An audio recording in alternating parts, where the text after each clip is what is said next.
모태에 내리고 출가하여 보리수 아래 도량에 나아가 마군을 항복받고 정각 깨달음을 이루고 법론 진리의 수레바퀴를 굴리고 열반에 들어서 라고 돼 있죠? 이거 딱 팔상성도. 부처님의 태어나셔서 열반에 들 때까지의 부처님의 일대기를 딱 8폭의 그림으로 핵심만 그린 걸 뭐라고 하죠? 팔상성도. 8가지 모습의 성스러운 그림. 팔상성도를 모셔놓고 있는 우리나라 국보 뭐죠? 법주사에 있죠. 네?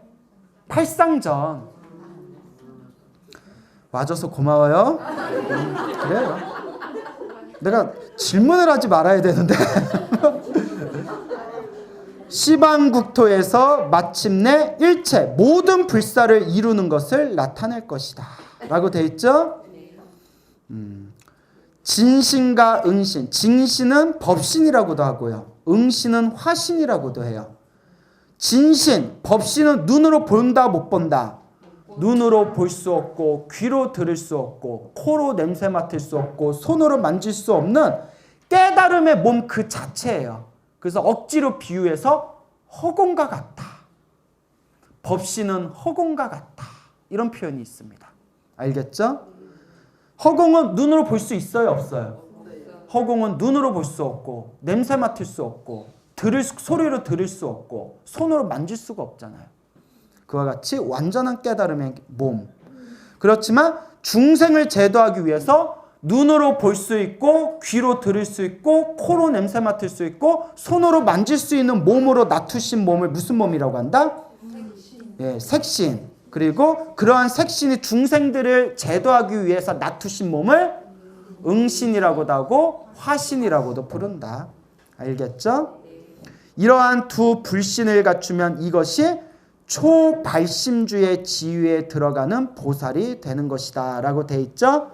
초발심주가 뭐냐 보세요. 화엄경에 보면 한번 설명드렸는데 우리가 깨달음을 얻으려면 첫 번째 10가지 십신 뭐라고요? 십신.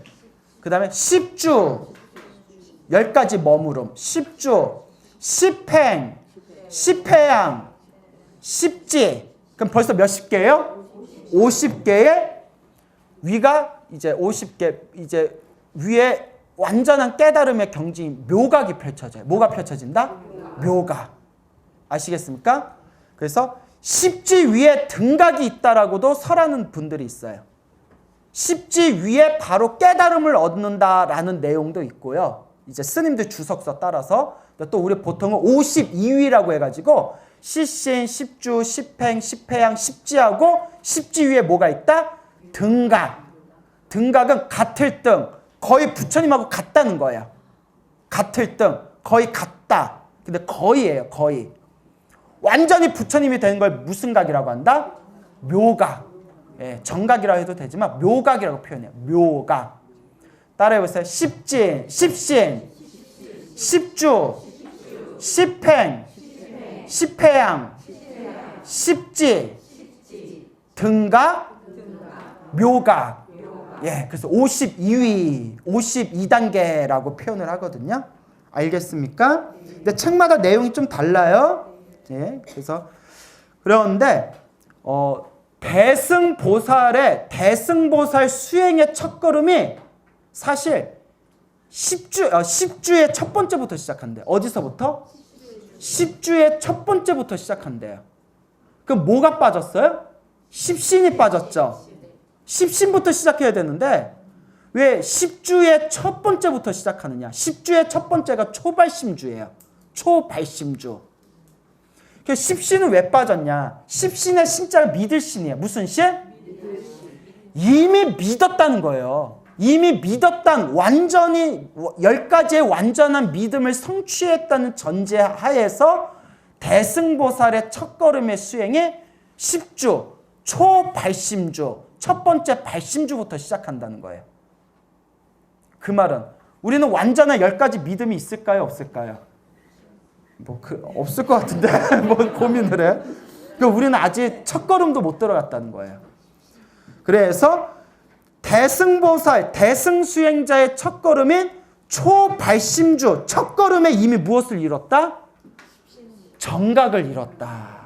그래서 초발심시 병정각이라는 유명한 구절이 나오는 거예요. 이해 가십니까? 그래서 이게 초발심주의 지위에 들어가는 무엇이 되는 것이다? 보살이 되는 것이다. 알겠습니까? 모르면 자꾸 읽어봐요. 초발심주. 그래서 화엄경에서 말씀하셨다. 처음으로 발심한 때가 발심이 발보리심의 준말이에요. 무엇의 준말이다? 발보리심. 예, 발보리심의 준말을 발심이라고 하는데 밥심 아니에요? 수행하려면 밥심이 있어야 된다. 뭐 이런 거 아니에요? 위로는 깨달음을 얻어서 깨달음을 구해서 부처가 되고 아래로는 모든 중생을 다 제도하겠다라는 안욕따라 삼맥 삼보리의 마음을 발심이라고 해요. 부처가 되겠다라는 마음. 처음으로 부처가 되겠다라는 마음을 일으킨 발심한 그때가 바로 무엇을 이룬 때이다? 정각을 이룬 때이니 모든 법의 참된 성품을 요달하여 모든 존재, 모든 현상, 모든 가르침의 참된 성품, 그 진실한 뜻, 핵심을 요달하여 꿰뚫어서 지혜의 몸, 법신, 지혜의 몸을 얻어 남을 의지 않고 내 안에 있는 이 불성자리, 내 안에 있는 이 깨달음의 근원, 이 깨달음의 마음자리를 활짝 어떻게 한다? 깨닫는다라는 내용이 되겠습니다. 그래서 이게 화엄경에서 나오는 내용이잖아요. 화엄경이 엄청 어려워요. 진짜. 근데 어렵기도 어렵지만 저 원래 개인적으로 어려운 책을 좋아해요. 딱 봐도 지적으로 보이지 않아요? 비웃음? 나 어제, 나 오늘 새벽에 나 쏘스라치게 놀랬어. 비가 쏟아졌잖아요. 비가 막 쏟아졌잖아요. 이게 눈이었다 생각하니까 눈앞이 깜깜한 거예요. 눈 치워야 되거든요. 빡세. 워낙 주차장이 넓어가지고. 아니, 아니, 스님들이 눈 치워요? 그 누가 치워? 새벽에 직원들은 이제 아침에 출근하는데. 그 스님들 좀 치워놔야 차 올라오고 하잖아요. 그래서 크리스마스 때 눈이 안 왔으면 좋겠어요. 크리스마스 때 눈 오게 해달라고 기도하는 사람은 적어도 내 입장에서 마군이야. 나 죽으란 뜻이야. 새벽에 비가 겨울이 너무 따뜻하죠. 사실 그것도 걱정이에요. 네. 자, 그래서 화엄경 굉장히 어려운데 화엄경 80권봉 화엄경을 가장 명쾌하게 해석했다고 손꼽히는 역작이 당나라 이통영 장자의 신화엄경론이에요. 그래서 우리나라에서는 천재 스님이라 불리우셨던 탄어 스님께서 필생의 그런 어떤 심혈을 기울여서 그걸 다 번역을 하셨거든요. 번역하는데도 뭔 말인지 잘 모르겠어. 예? 자, 이통영 장자의 화엄경론에서 이걸 뭐라고 해석했냐? 처음으로 발심한 때가 바로 정각을 이룬 때다라고 돼 있죠. 내가 부처가 되겠습니다 라고 발심한 그때가 바로 깨달음을 얻을 때이다. 이 부분에 대해서 이통영 장자는 명쾌하게 설명을 합니다. 원래 우리가 부처였다. 원래 우리가 뭐였다? 원래 우리가 부처였다. 내가 부처가 돼야지 하고 부처님의 깨달음을 얻는 게 아니라 원래 우리가 뭐였다? 원래 이 자리 그대로 우리가 부처였을 뿐이다 라는 핵심을 그대로 관통하고 있어요. 그래서 역대 참선을 하시던 선종의 큰 스님들이 화엄경을 보실 때 이 이통영 장장의 화엄론을 되게 높이 치셨다고 합니다. 그래서 우리나라 같은 경우에도 보조국사 있죠. 고려시대 보조국사 진울 스님께서도 대장경에서 이 이통영 장자론의 신화엄경론의 내용을 보고 마음에 크게 깨친 바가 있어서 이 이통영 장장의 화엄경론에 입각해서 또 책을 저술을 하십니다. 우리가 본래 뭐였다? 부처였다. 딱 이것만 믿고 알고 확신을 가지면 된대요. 그러면 나는 부처다라는 걸 머리로 이해했는데 우리 살아가는 모습이 부처스러워요? 중생스러워요? 중생스럽죠. 왜 그럴까요? 머리로만 이해하고 있어서 그래요. 머리로만 이해하고 마음에서 터지질 않아서 그래요. 그런데 우리에게 희망이 있어요. 이거 제 얘기가 아니에요. 이러한 역대 선지식들 본문에 보면요. 머리로라도 우리는 본래 부처다라는 걸 머리로라도 알고 있으면 그게 어마어마한 공덕과 선업과 깨달음의 씨앗이 된대요. 내가 정말 부처야? 라고 의심을 해도 믿질 않아도 믿지 않고 의심을 해도 우리는 원래 부처야 라는 가르침이 귓가에 스친 것만으로도 이미 우리는 미래 세상에 부처가 될 인연을 심었대요. 이러한 내용이 수많은 선지식들 법문에 나오지만 특히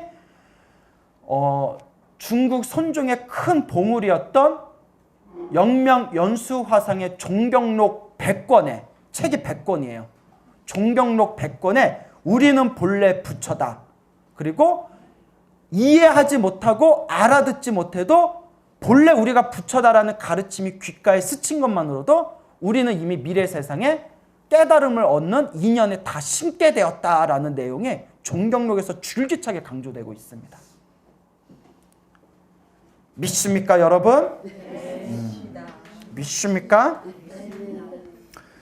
자, 그 불법이 참 대단해요. 그렇죠? 모든 중생이 부처가 될 수 있대요.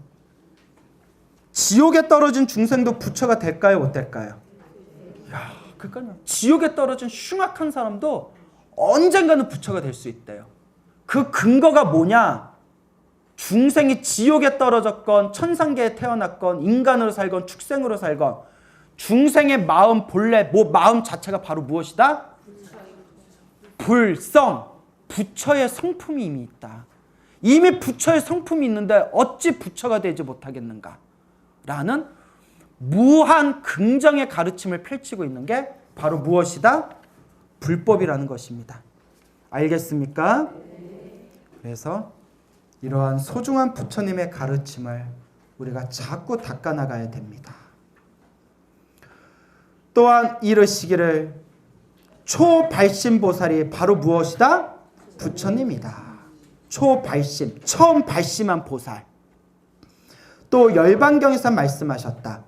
초발심과 필경이 가로 열고 열반이라고 되어 있죠. 초발심은 시작이고요. 필경은 끝을 뜻하는 거예요. 시작과 끝이 다르다 다르지 않다? 시작과 끝이 다르지 않지만 이와 같이 시작과 끝이라는 두 마음 가운데 사실 뭐가 어렵다?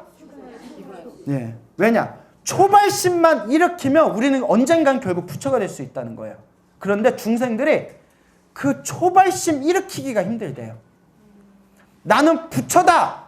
라는 가르침을 만나기가 힘들고 나는 부처가 돼서 중생을 제도하겠다! 라는 마음을 일으키기가 힘들고 내가 절에 와서 부처님의 가르침을 공부해보겠다! 수행하겠다! 라는 마음을 일으키기가 어려워요. 그러니까 여러분들 주변에 여러분 자녀들이나 여러분 친한 친구들 아무리 절에 데려가고 싶어도 죽어도 안 따라오는 사람들 있죠? 있죠? 업장이 두꺼워서. 업장이 두꺼워서. 업이 두꺼워서 아직 이 부처님의 가르침에 못 들어오는 거예요. 이것을 가리켜 부처님께서는 인연 없는 중생은 뭐 할 수가 없구나?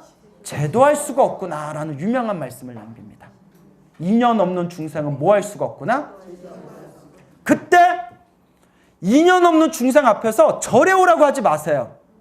다만 인연 없는 중생 앞에서 나무아미탑을 관세음보살 연불 한번 해주세요. 앞에서 너 뭐해? 내 취미야. 내 취미도 어떻게 해요? 중요한 겁니다. 인연 없는 중생은 제도할 수 없다고 했죠. 나무아미타불 관세음보살 연불소리 한번 들은 공덕으로 그 사람은 뭐가 심어졌을까요? 인연이 심어진 거예요. 놀라운 법이에요. 이번 생에는 인연이 없었지만 내가 이 사람 앞에서 나무아미타불 아미타불이라는 부처님 이름을 귓가를 딱 스친 공덕으로 그 사람은 다음 생이건 다다음 생이건 무엇을 만날 인연을 심었구나? 불법을 만날 인연을 심었구나. 나는 이런 가르침을 부처님 가르침 말고는 본 적이 없어. 지옥에 떨어진 중생도 결국 부처가 될 수 있다라는 가르침. 아무리 인연 없는 중생도 부처님 불상을 한번 보거나 장난으로라도 연부를 한번 하거나 부처님 법문을 귓가에 한번 스친 인연만으로라도 그 사람들이 미래 세상에 불법을 닦을 수 있는 인연을 심게 되었다. 라는 가르침은 부처님 법 말고 없어요. 그러니 여러분들은 이번 생에 이토록 소중한 부처님의 법을 만난 게 다 누구 복이다? 나의 성근이고 나의 공덕이고 나의 복이었구나 라는 마음으로 복 까먹으면 된다 안 된다? 예, 복 까먹지 마세요. 라고 해놓고 꼭 뒤에서 자 이와 같이 뭐하기가 어렵구나? 초발시 이 불법 만나기가 어렵고 부처가 되겠습니다 라는 마음을 일으키기가 어렵구나. 그래서 제가 항상 여러분들한테 당부하는 거 있죠? 수행을 마치고 기도를 마친 뒤에 반드시 마지막에 뭘 해줘라? 일체 중생이 다 함께 성불하여지이다. 사홍서원을 하면 더 좋고요. 사홍서원을 못하면 뭐라도 해줘라? 일체 중생이 다 함께 성불하여지이다. 그게 초발심의 첫걸음이에요. 나와 남을 포함한 모든 중생이 뭐하여지이다? 성불하여지이다. 알겠죠? 대풍경에서 이르셨다. 대품반야경. 수보리아 보살마살이 처음 발심한 때로부터 고 도량에 앉아 법의 바퀴를 굴린다. 진리의 수레바퀴를 굴린다. 마땅히 알라. 이 보살이 무엇과 같이 되는 것이다? 부처님과 같이 되는 것이다. 법화경 가운데에서 용녀가 보주를 바친 일로서 이것을 증명할 수 있다. 자, 법화경에서 25번에 나오죠? 이 법화경에서 용녀가 보주를 바치고 순식간에 남자의 몸으로 변해서 성불을 하는 내용을 펼쳐요. 그렇죠? 그것보다도 더 빨리 우리가 얻을 수가 있다. 그 이치를 설명하고 있는 겁니다. 그래서 우리 스님들마다 견해가 다르겠지만 역사적으로 볼 때 대승의 4대 경전이라고 있어요. 대승의 몇 대 경전? 4대. 그게 금강경, 법화경, 열반경, 마지막에 뭘까요? 눈치 빨라. 화엄경. 그래서 금강경, 법화경, 열반경, 화엄경을 대승의 4대 경전이다라고 말씀하시는 그런 스님도 계십니다. 법화경이 참 중요해요. 예, 그래서 우리 주변에 불자님들 중에 법화경 사경하는 분들 많으시죠? 예, 뭐 금강경을 독송하든 법화경을 사경하든 열심히 한번 해보시기 바랍니다. 뭐가 더 낫다고 말할 수는 없어요. 뭐가 더 낫다고 말할 수 없지만 적어도 중국 불교에서 수많은 경전들을 탐구하고 연구하고 해석한 바에 의하면 중국 불교의 선지식들은 거의 대다수가 교리적으로 봤을 때는 금강경보다는 뭐가 더 심오하다? 법화경이 더 심오하다고 했어요. 무슨 말인지 알겠습니까? 금강경보다는 법화경의 가르침이 더 심오하다. 그래서 가끔 금강경이 최고다라고 주장하는 분들이 요새 계시더라고요. 그분들 이야기를 들어보면 다른 거 볼 필요가 없대요. 금강경만 보래요. 금강경이 가장 최고래요. 뭘 근거로 그렇게 얘기했는지 잘 모르겠어요. 제 지로는 모든 경전 하나하나가 다 소중해요. 근데 중요한 게 있습니다. 경전 하나하나가 다 소중하지만 경전마다 표현하는 내용들이 저마다 차이가 있지만 조금 더 심오한 게 있고 조금 덜 심오한 게 있어요. 이걸 묘의, 불묘의라고 해요. 따라해보세요. 묘의, 불묘의. 묘의는 핵심이란 뜻이에요. 불요의는 핵심이 아니다라는 뜻이에요. 특히 티베트 불교가 이걸 되게 이런 사상이 발전됐어요. 왜냐? 팔만대장경을 연구해 보니까 여기서는 이렇게 얘기하고 저기선 저렇게 얘기하는 거예요. 그래서 부처님이 중생들의 수준에 맞춰서 법을 설했다. 그죠? 그렇다면 중생들 수준에 맞춰서 법을 설했기 때문에 유치원 수준이 있고 초등학생 수준이 있고 중고등학교 수준이 있고 대학교 수준이 있을 거다. 그러면 위로 올라갈수록 뭐가 되겠어요? 묘의가 되고 밑으로 내려갈수록 뭐가 되겠어요? 불묘의가 되는 거예요. 알겠습니까? 근데 적어도 중국 불교 문화권 대승의 성지식들은 금강경에 아주 심오하다고 찬탄을 하셨지만 금강경의 가르침보다는 무엇의 가르침이 훨씬 교리적으로 풍요롭다? 왜냐면 일단 양에서 차이가 나잖아요. 양에서. 그리고 금강경은 집착을 막 부셔주는 거예요. 우리가 가지고 있는 집착을 와장창 깨트려주는 법문이지만 법화경은 너희들은 다 부처가 될 것이다 라고 선언하는 법문이거든요. 그래서 법화경의 가르침을 대승경전의 왕이라고까지 얘기합니다. 그래서 저는 불자들한테 경전을 하나만 보면 된다 안 된다? 골고루 봐야 돼요. 꼭 하나만 보고 이것만 최고다라고 하는 사람들이 그 우물 안에 갇혀버려요. 그래서 부처님의 법문은 골고루 보고 골고루 연구하고 골고루 닦아서 내 마음속에 체화시키는 게 중요합니다. 알겠습니까? 예. 자, 볼까요? 이와 같은 등의 경전이 모두 처음 발심했을 때 마음이 모든 불법을 갖추고 있음을 밝히고 있는 것이다. 고 마하바냐 바라밀경 가운데 아짜문에 해당되는 것이니. 무슨 문? 요 아짜가 무생을 뜻한대요. 무엇을 뜻한다? 무생. 불생불멸했대. 불생. 무생. 일어난 게 있다 없다? 일어난 게 없다. 일어난 게 없다는 뜻은 고 무집착. 모든 것에 대한 무집착을 설명하는 거예요. 무집착은 고 무분별. 자, 다시요. 아짜는 무엇을 설명하고 있다? 무생. 무생은 고 무집착. 무집착은 고 무분별. 그렇기 때문에 처음 발심한 사람이 고 부처와 다르지 않다라는 무분별의 경지. 그게 바로 무슨 문이다? 아짜문이 되는 겁니다. 이것이 바로 법화경 가운데 중생으로 하여금 부처님의 지견, 부처님의 깨달음을 열게 하기 위한 것이다. 알겠죠?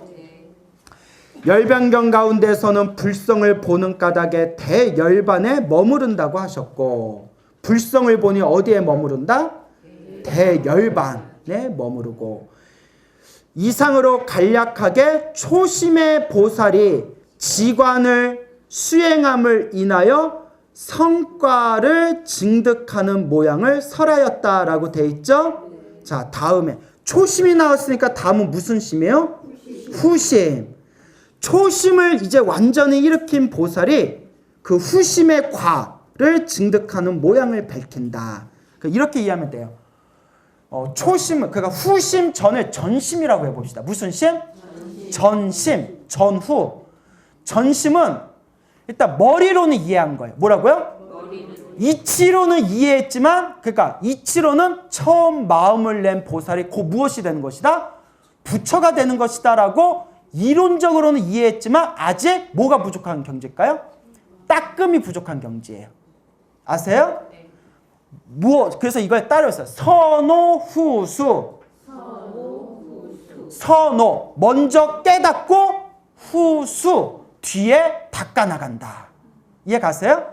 그러니까 왜 선호가 중요하냐? 먼저 바르게 깨달아야 올바르게 닦을 수 있으니까. 그러니까 전심 후심으로 하면 전심은 뭐가 되는 걸까요? 선오. 먼저 깨닫고, 먼저 깨달았으니까 이제 뭐 해야 돼요? 후수. 그 후수가 여기서 말하는 후심의 과를 뜻하는 거예요. 알겠죠?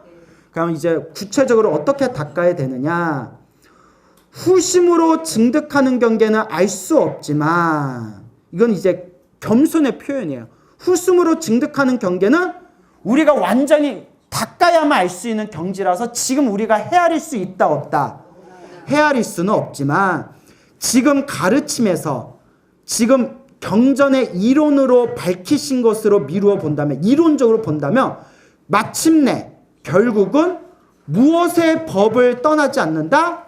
결국은 시작도 뭐였어요? 지관이었고 마지막도 뭐였어요? 지관이었어요. 사마타 윗바사나. 무슨 까닭인가? 법화경 가운데 은근히 여러 부처님의 지혜를 찬양하신 것과 같은 것이며 그 지혜가 바로 무엇의 뜻이다? 관의 뜻이고 이것이 관을 잡아서 무엇을 밝힌 것이다? 과를 밝힌 것이다. 열반경에서 자세히 100가지 글귀로서 대열반을 해석하신 것은 열반이 곧 무엇 뜻이다? 지혜 뜻인데 이것은 지혜에 의거하여 무엇을 밝혔다? 과를 밝혔다. 여기서 말하면 과는 깨달음을 뜻하는 거예요. 결과, 깨달음. 자, 이걸 이제 요약하면 법화경은 지관 중에서 관으로서 깨달음을 밝혔고 열반경은 지로서 깨달음을 밝혔다. 지와 관이 핵심이죠? 지와 관이 핵심인데 법화경은 관을 위주로 설명했고 열반경은 지를 위주로 설명했지만 결국은 다 하나의 내용을 표현하고 있을 뿐이다. 그래서 나중에 또 법화경, 열반경 우리가 공부하고 이 내용 또 읽어보면 내용이 또 다르게 느껴지겠죠? 그럴 날이 올까요? 그러므로 이르시기를 대열반은 이름이 항상 고요한 정이다라고 했으니 정이란 바로 무엇의 뜻이다? 지는 고요한 뜻이고 지는 멈춰있다, 그치다 하잖아요. 법화경에서는 비록 관에 의거하여 무엇을 밝혔지만 과, 깨달음을 밝혔지만 이것은 무엇을 포섭한 것이다? 지를 포섭하고 있다. 결국 지와 관을 다 말하고 있다는 거예요. 무엇을 위주로 설명했냐의 차이일 뿐이에요. 그러므로 말씀하셨다. 나아가서 구경의 열반, 궁극의 열반은 항상 어떤 모양이다? 정멸한 모양으로서 결국에는 무엇으로 돌아간다? 열반은 움직임이 있다 없다? 헤아릴 수 있다 없다? 시비분별이 있다 없다? 그래서 정멸이라고 한 거예요. 그냥 말로 표현할 길이 없어서 뭐라고 했다? 정멸이라고 한 거예요. 표현할 길이 없어서. 그러니까 정멸이란 말에도 걸리면 돼야 안 돼요. 그래서 정멸이다, 열반이다라는 것에도 실체가 있다라는 생각을 부셔야 되기 때문에 결국 무엇으로 돌아간다? 공, 무집착으로 돌아가게 된다. 우리가 열반을 얻었지만 열반에 고정된 실체가 있다고 여기면 돼야 안 돼요. 우리가 깨달음을 얻었지만 깨달음에 고정된 실체가 있다고 여기면 돼야 안 돼요. 우리가 기도를 하다가 부처님을 눈으로 친견을 했지만 내가 눈으로 본 부처님의 고정된 실체가 있다고 여기면 돼야 안 돼요. 내 8만대장경이 모두 내 마음 심자 한 글자로 돌아오지만 이 마음도 고정된 실체가 있다고 여기면 돼야 안 돼요. 고정된 실체가 있다고 여기는 그 마음에도 실체가 있다고 집착하면 돼야 안 돼요? 어렵죠? 예, 결국 깨달아야 돼요. 깨달아야 됩니다. 열반경에서는 비록 지혜에 의거하여 과를 밝혔지만 역시 무엇을 포섭한다? 관을 포섭한다. 그러니까 지와 관을 다 포섭하고 있다는 거예요. 그런 까닭에 법신, 깨달음의 몸, 법신, 반야, 지혜, 반야, 해탈, 반야의 결과물은 해탈, 자유죠. 완전한 자유. 그래서 법신은 불이에요. 부처님. 부처님. 반야는 가르침이에요. 가르침. 해탈은 깨달음을 얻은 수행자들을 표현하는 거예요. 깨달음을 얻은 수행자. 그래서 법신, 반야, 해탈은 즉 불, 법, 승의 깨달음의 또 다른 표현들이에요. 예, 세 가지 덕을 무엇이라고 한다? 대열반이라고 한다. 저 부파불교에서는 열반이 무엇입니까? 라고 하면 탐, 진, 치, 삼독이 소멸한 것이다 라고 해석해요. 근데 대승불교에서는 열반의 세 가지 덕이 무엇입니까? 하면 법신, 반야, 해탈이다 라고 표현하고 있는 거예요. 이 두 가지의 큰 경전, 두 가지의 큰 경전이 무슨 경, 무슨 경?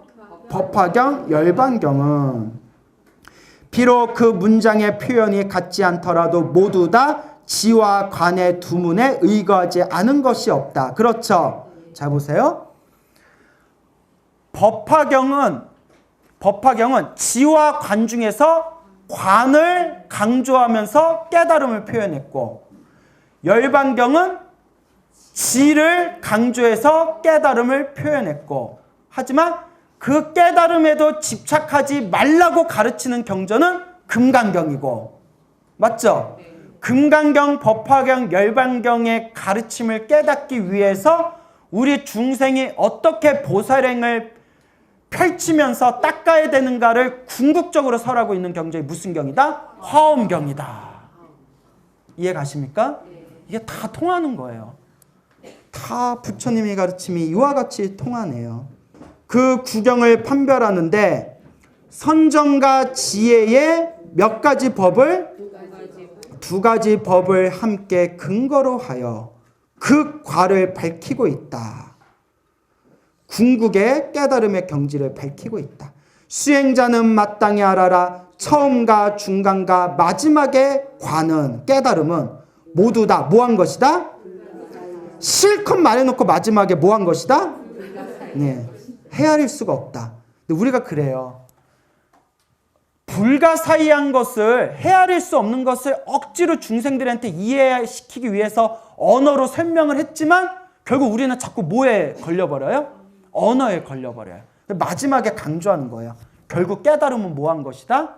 불가사의, 생각으로 헤아릴 수가 없는 것이다.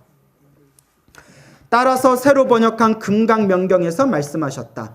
과거의 열애는 불가사의하고 현재의 열애는 여러 가지로 장엄하여 미래의 열애는 항상 파괴된다, 파괴되지 않는다, 파괴되지 않는다.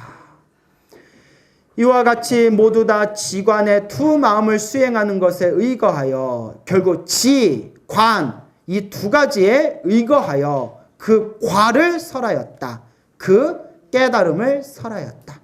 그라여서 반주 삼매경에서 말하였다.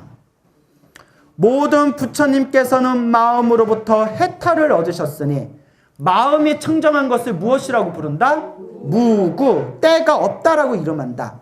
오도는 육도에서 아슈라를 뺀 거예요. 오도에서, 육도 윤회에서 뭘 뺐다? 그래서 오도가 되는 거예요. 그래서 경전에 보면 아슈라를 천상계나 집어넣고 오도로 해석하는 게 있어요. 그 오도는 윤회를 뜻하는 거예요. 뭐라고요? 오도. 윤회는 맑고 깨끗하여 색을 밟지 않으니, 색수상행식의 색, 몸을 받지 않는다. 더 이상 윤회하지 않으니 이것을 배우는 자는 무엇을 이루리라? 대도를 이루리라. 원컨대 수행자는 반드시 세 가지 장애와 다섯 가지 덕계를 없애기를 바라노라. 세 가지 장애가 여기 35페이지 보면, 자, 업보로 받는 장애에서 보장이라고 해요. 무슨 장? 보장. 업보로 받는 장애. 무엇으로 받는 장애? 그래서 보장이라고 하고요. 그 다음에 거친 번뇌 장애를 번뇌장이라고 해요. 거친 번뇌 장애를 뭐라고 한다? 번뇌장. 그리고 거친 번뇌가 아니라 아주 미세한 그런 깊은 번뇌를 여기서는 따로 업장이라고 해요. 뭐라고 한다? 업장. 그러니까 제가 평소에 말하는 업장소멸의 업장하고 좀 다른 거예요. 예, 이제 언어를 서로 다르게 표현을 한 거예요. 따라 보세요. 업보로 인한 장애, 보장, 거친 번뇌의 장애, 번뇌장, 미세한 업과 번뇌의 장애, 업장. 그래서 이 세 가지 장애가 있다. 이 세 가지 장애가 다 사라지면 우린 무엇이 된다? 예, 완전한 깨달음을 얻게 된다. 그리고 다섯 가지 덕계, 5개, 우리 앞에서 다 배웠죠? 모든 우리 수행을 장애하는 이러한 장애들을 다 없애기를 바라고 바라노라. 그러니까 놀지 말라는 거예요. 뭐 하지 말아라? 놀지 말아라. 뭐 해라? 수행해라.